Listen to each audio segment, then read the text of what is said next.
everyone, welcome to our Crazy Life Scotland and a little fun video for you to find out 15 random facts about me. Now I believe this is going around as a tag video. I haven't actually been tagged, but I saw the Geordie grandma doing it and I will link her channel. And I thought it looked like a bit of fun, just some light-hearted viewing that we all need at this time. So I asked her if she minded if I joined in, even although I wasn't tagged, and she said, yeah, go for it. So Jack's down the bathroom if you heard that banging. So I thought I would do it today for you and give you a laugh hopefully, and I will tag a few people at the end of this video, so please, if you do YouTube, listen out for your name at the end. Right, so I'm just going to get straight into it. I've got the questions all written down here. So number one, when was the last time I cried? This is an easy one because it was 2 nights ago. Sorry about the banging. It was 2 nights ago and we were watching Britain's Got Talent, and it was, I can't remember what they were called now, but a lovely girl came on stage with her younger brother who they were told would never be able to speak or communicate, and she taught him sign language and he's been able to speak now. And then a whole group of people with special needs came on the stage and they were the most gorgeous group of people ever, and they were singing and signing to This Is Me from The Greatest Showman, and I'm filling up again just talking about it. Oh, it was amazing to watch and the tears were streaming down my face. It was a happy sad, but it was a definite cry. I will try to remember to link the YouTube clip down below if anybody didn't see it. It was it ended up being David's golden buzzer and they were just amazing. Number 2, what is the first thing I notice about other people? I would say it's definitely their facial expression. I don't pay that much attention to everybody that I pass. However, if something about their facial expression catches my eye, I will pay closer attention. And it's usually the two extremes. It's usually a smile or a laughter that will catch my attention, or a right glower. Other people just with sort of neutral expressions, I notice them but don't pay them any attention. But if somebody's smiling, that really grabs my attention because I just like happiness. I know that sounds really cheesy, but if somebody's smiling, it makes me smile, and I do tend to look at them and think, I wonder what they're smiling about. Why are they happy? What's going on in their life? Something's making them really happy, and that's a nice feeling. And similarly, if somebody's glowering or staring, I'll look and think, oh, I wonder what's happened to them. Or if they're staring, sometimes I'm used to getting stares because I'm in the wheelchair, especially from kids. A lot of kids will look as if to say, what's that? Which is fine. I smile at them and talk to them and they're usually okay. But adults don't tend to stare at the wheelchair, but if they are staring at me, I'll think, oh, what have I done? You know, maybe I've got a glower on my face, maybe I've got a resting bitch face and they're thinking, what's wrong with her? I don't know. But that's what I tend to notice first about people, their facial expressions. Number 3. What is the furthest I've ever been away from home? Now, I was running this past Jack just to double check, and the correct answer is Florida. That is where we got married and that is the furthest I've been away from home. But Jack's answer was La La Land when I was ill, which is probably very true. I don't know if it was the drugs I was on, if it was the illness, or a mixture of both. But yeah, there's a lot that I can't remember from when I wasn't well, and some of the stories that my mum's told me about things that I was saying, absolutely no recollection, and yet it does sound like I was in La La Land. So as far as they're concerned, that's the furthest I've been, but the real answer is Florida. Number 4, what did I want to be when I grew up? That was easy. All I ever wanted to be when I was younger was a vet. I wanted to be a vet for so long. I've always loved animals. I've always wanted to help animals. But then when I was in high school and realised that I wasn't smart enough to get the grades that I needed to be a vet, I thought, well, I could be a vet nurse instead. However, the careers guidance people in their wisdom convinced me that that wasn't a good idea because A, it was very hard to get into, and B, there was no money to be made in it. So they convinced me to be a human nurse instead. which I did. I went away and I did a degree in nursing, and I worked as a nurse in theatre for a while, and I really didn't enjoy it. I liked the caring side of it. I hated the politics side. There was so much bitching going on, so much backstabbing and a lot of politics, and I just couldn't be bothered with that. I didn't enjoy the environment, so I got out of nursing. But yes, I always wanted to be a vet. Number 5. What was your favourite and worst subject at school? My favourite subject was maths, because, I don't know why, I think it's because I like problem solving and I like having steps to work through to get from one thing to another. So the likes of algebra and things like that I really liked, because you did it step by step and I knew exactly what to do at each step. And yeah, I just really enjoyed maths. And my worst subject was history. I hated history. I found it really boring, and in first year at high school my history teacher was a right horrible lady. I don't know what else to say. She was horrible and she was nasty to everybody, and she just put me off history from the get-go. So yeah, maths was my favourite and history was my worst subject. I was rubbish at it as well, just I think because I didn't have any interest. Number 6, what name choices did I have for my kids? With Abby, we found out as early as we could that she was going to be a girl, so we didn't even think about boys' names, and I really liked Amber because I had a feeling she was going to have ginger hair, which she did, and I just thought Amber would really suit her, and Jack said, no, that's pathetic, you can't call a kid with ginger hair Amber, that's just like taking the mickey out of them. So we sort of toed and froed for a wee bit, and I think we came up with Abby really quite quickly, but I didn't want the traditional spelling, so I went for the ABBY spelling, which in hindsight was probably a mistake because everybody gets it wrong and it drives Abby mad having to spell it to everybody when she's given it for something formal. So yeah, maybe I should have stuck with the original spelling, but ABBY seemed like a good idea at the time. And I think it was because we didn't want people to think that she was Abigail shortened to Abby, and that was one of the reasons that I did that. But hey ho, you live and learn. With Brooke, we were convinced she was going to be a boy. From the minute I was pregnant, everything was different, so we were convinced she was going to be a boy. And the boy's name that we really loved was Lennon. I just loved that name. I don't know, I think I heard somebody calling their kid Lennon once, and I was like, oh, what a lovely name for a boy. It's not because of Neil Lennon, the Celtic legend, honestly. We just really liked the name Lennon. However, when we found out she was a girl and going to be a girl, we could not come up with a name for the life of us. We kept toing and froing, and there was none that we even thought, yeah, I like that. You know, Jack would suggest something, I'd be like, no, I don't like that. I would suggest something, Jack would be like, no, I don't like that.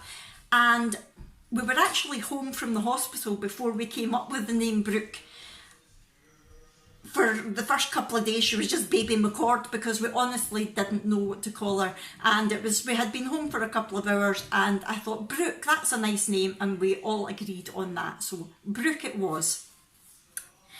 Number 7, do I have any bad habits? Moi? Of course not. I'm an angel. I asked Jack this one as well. I knew what his answer was going to be. His answer was, nipping my head.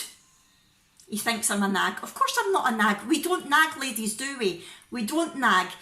If the men would just do, or if our partners would just do what we asked them to the first time, we wouldn't have to nag. I don't get it. Don't make me nag and I won't nag. But from my point of view, I would say my worst habit, and the reason that I think that is because I edit my own videos. The worst habit that I've got, or there's a couple of them that I notice when I'm editing my video. One is flicking my hair. That annoys me when I'm editing. Sorry if it annoys you, I try not to do it. The other is saying so all the time. When I'm editing my videos, I'm going so. And occasionally I still say but so really annoys me. I'm trying to stop it, but that's definitely a bad habit that I've got. Number 8. Do I have any tattoos? Yes, I do. I have 2. When I was about 24, I think, 24, 25, I got my first one, and it was a little thumper from Bambi on my left shoulder. I'll try and get Abby to take photos of them for you, and I'll put them in while I'm talking to you. But it was a little thumper tattoo, and it was just a spur of the moment thing. My friend was going for a tattoo, and I thought, yeah, I'm going to get one as well, and didn't know what to get. So when I was looking through them, I saw that and thought it was cute, so I got that. And then when Jack and I were in Florida getting married, we both wanted to get a tattoo as a wedding present to each other, and we had a little husky puppy at the time. Now that was Lubo, not Storm, that some of you might have known. That was Storm's dad, Lubo. And so we decided to get a wolf tattoo each. So at the bottom, see, I got a little wolf howling at the moon on the bottom of my back, which I have to say was more painful than my shoulder.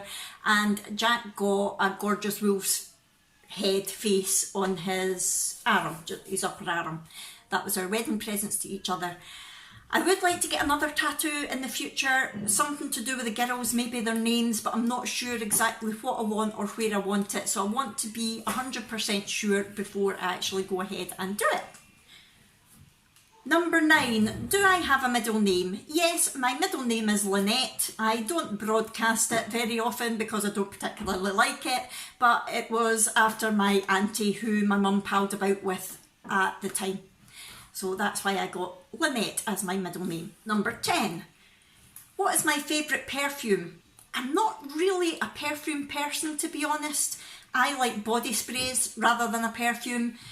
I would say if I had to choose, probably Angel. Can't remember who does it. Is it Mugler or something? But Angel, I think, is my favourite perfume. I'm not keen on flowery perfumes, floral perfumes at all. I like more sort of spicy kind of scents, I would say. And aftershave wise, it's not in the question, but the aftershave that I love is the Jean Paul Gaultier for Men, the blue and white body bottle. Oh, I just love that. Number 11, what is my favourite film? This is a hard one. I've been thinking about this since I watched that video, and honestly, it is really difficult because I like so many different films for different reasons. There's obviously the 80s films that I grew up with, and there's certain films from the 80s that I know every single line to, probably still now. I could have played a part in these films. Dirty Dancing was one of them, and Weird Science was one of the other ones. I just loved those films. I watched them on repeat constantly, and yeah, I really, really liked them. I also loved the Rocky Horror Picture Show, the original one with Richard O'Brien and Tim Curry. I grew up with that as well and still know all of the songs. I've been to see the stage show numerous times, and yes, I did dress up, and yes, I did do the audience participation. Loved the Rocky Horror Show. But I think probably my overall favourite film, I would say, is for sentimental reasons, and that is Sweet Home Alabama with Reese Witherspoon. And again, Florida, this Florida thing's going to come up a lot during this video because it is where we got married. It's the one and only time I've been in Florida, and we went to see this Sweet Home Alabama when we were in Florida, and it just brings back so many memories. So every time it's on the telly, we always watch it, and yeah, it just makes me smile. Number 12, how tall are you? I'm 5'2". I'm just a wee thing. I look a lot smaller because I'm in the wheelchair, and to be honest, being in the chair, it makes no difference what height I am. But when I did walk, I've always been not always been 5'2". Clearly, I wasn't born 5'2", but all my adult life, I was 5'2", and it never bothered me being small, apart from when I was trying to reach things in the supermarket, which is even more of a problem now, obviously. But yeah, 5'2". I'm taller than my mum, she's 5 foot exactly, and I'm probably shrinking in my old age, as is Granny Annie. Number 13, what is my biggest downfall?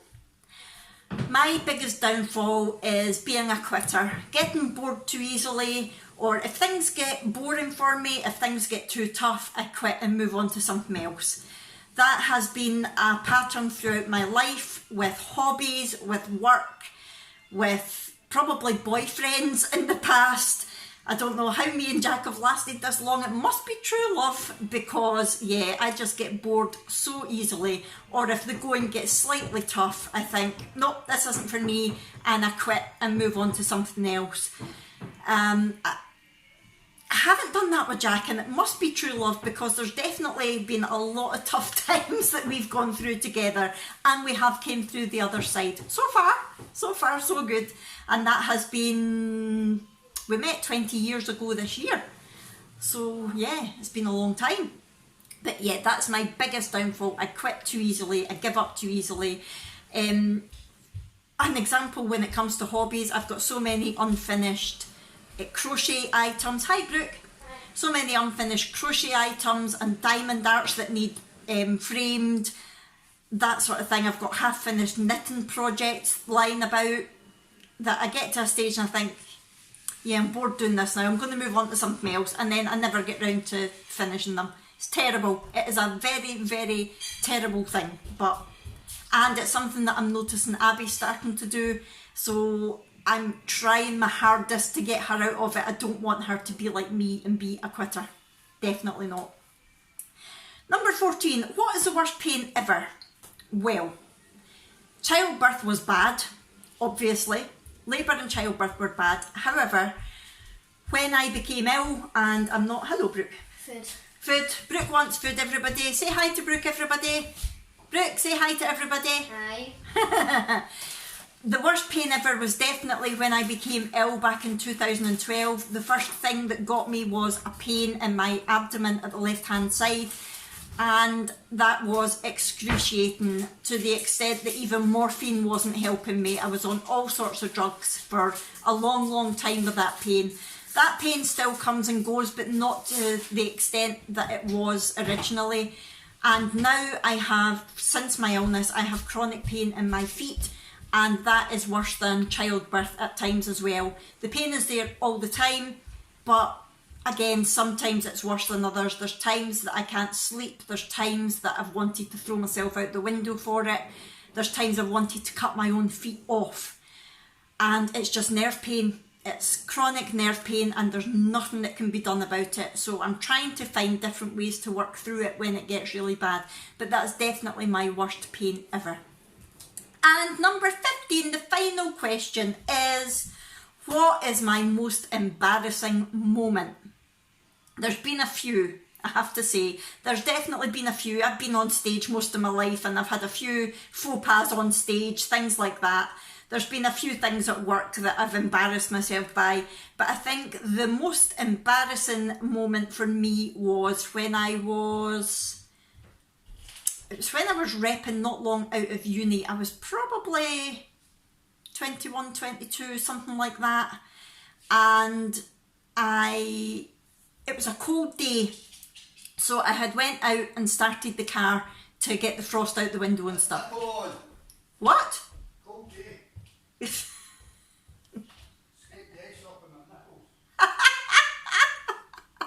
I hope you didn't hear that. So I went out and started the car to get the frost off the windows and stuff. Went into the house to get all my bits and pieces.